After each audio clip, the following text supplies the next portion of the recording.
Let's take a moment and think about how we would combine random variables and find the mean and the standard deviation of the combination.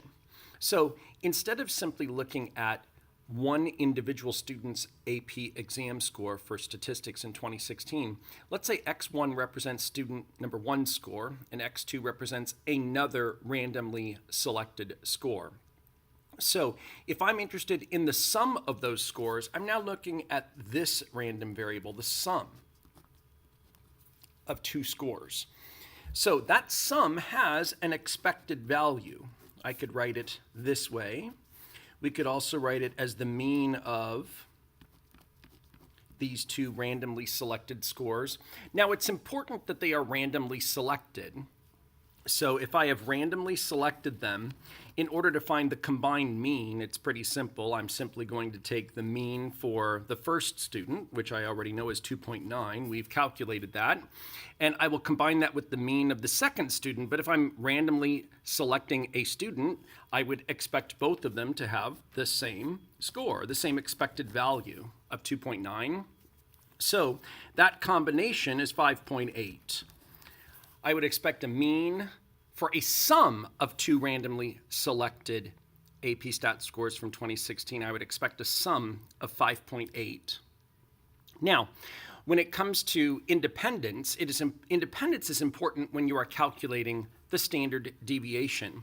So the standard deviation for the sum of these two AP exam scores. Understand, we've already calculated the standard deviation for an individual score.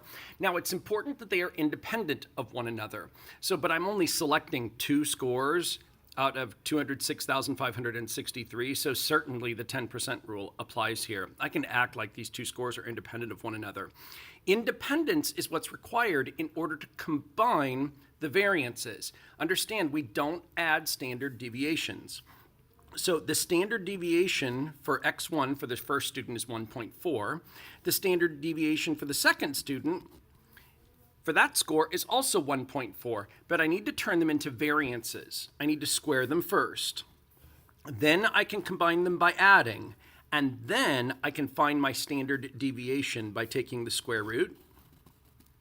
So we don't just add standard deviations. As long as these observations are independent of one another, I can take the standard deviations and square them to make variances. Then I can add them and take the square root.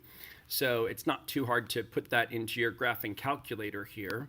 So that combined standard deviation, it's 1.98. I suppose that would round to 2.0. I'll just call it 1.98 for the sake of argument.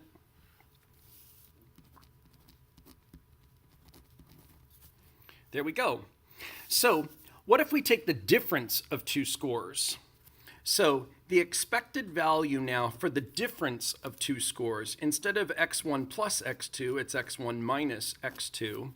So nothing special is really going on with the means here. I'm trying to find the mean for the difference. Well, no problem. Just subtract the means. Well, 2.9 minus 2.9. Shockingly, that gives you a mean of 0. So I would expect the difference between two randomly selected scores, I would expect it to be 0. Now, understand the standard deviation does not change. The standard deviation is exactly the same. It doesn't matter whether we are adding random variables or subtracting random variables. We are still combining random variables. At some level, you can think of it this way. X1 minus X2, you can think of it as it's still combining, it's still adding because you're just adding the opposite. So the standard deviation does not change. The standard deviation is still the same as 1.98. We would calculate it exactly the same way as we did before. So what if we wanted the mean? So what if we're taking the average of two randomly selected scores? So first of all, let's look at what the average actually looks like. If I take X1 plus X2, and I divide by 2, what the average really is, that's simply 1/2 times the sum. So this is really what the random variable looks like. If I'd like to find my mean and my standard deviation for this random variable, we already know what the distribution of the sum looks like.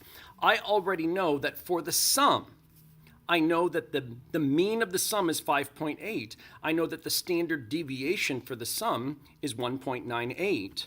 So all I have to do is to decide, okay, if I am multiplying by a half, if I'm taking that random variable that I already know and multiplying by a half, does multiplying affect the mean? Absolutely.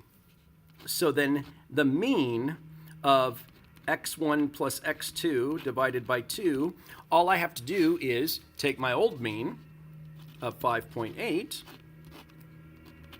and multiply it by the half. So half of 5.8, shockingly, is 2.9. So does multiplying also affect the standard deviation? It does. So I know my standard deviation. I knew the standard deviation for the sum. So dividing by a half is the same as multiplying by 2. So I can take my old standard deviation of about 1.98 and I can simply cut that in half. So 1.98 cut in half, that's about 0.99. So the idea is a mean is just still a sum, but then all we have to decide, rather than redoing all of the work, what you really have to think of as a mean just involves multiplying.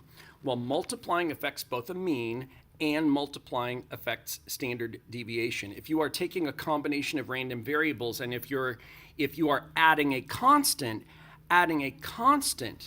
or subtracting a constant, that would affect the mean. In that context, though, adding or subtracting a constant to this combination, that would not affect the standard deviation. The standard deviation would stay the same.